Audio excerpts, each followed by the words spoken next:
Presidente Serracchiani, il Premier Seehofer ha dato un giudizio entusiastico su questa visita al porto di Trieste. Siamo particolarmente soddisfatti, è il frutto di un lavoro che viene da lontano. Un anno fa ci siamo incontrati per la prima volta a Monaco, devo dire però che è stato un incontro estremamente importante, utile e che ha dato vita a questo protocollo d'intesa che riguarda molte delle azioni strategiche sia per il Friuli Venezia Giulia che per la Baviera. Alla fine abbiamo notato che abbiamo una certa similitudine nei nostri territori, gli stessi problemi, in particolare sui flussi migratori, ma devo dire che c'è anche una grande attenzione al porto di Trieste, a tutta la portualità regionale, Monfalcone, ma soprattutto ai raccordi ferroviari e alla possibilità di collegare direttamente la Baviera con Trieste.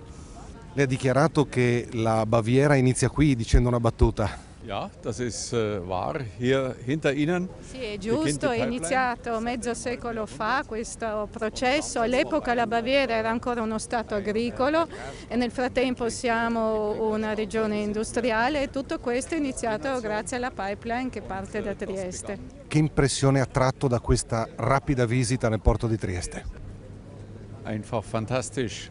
No, è fantastico, delle dimensioni veramente incredibili e poi anche la perfezione che regna qui e poi anche l'impegno del Presidente. Uno ha la sensazione veramente che non solo supporta questo progetto, questo porto, ma che veramente dà tutto il suo meglio.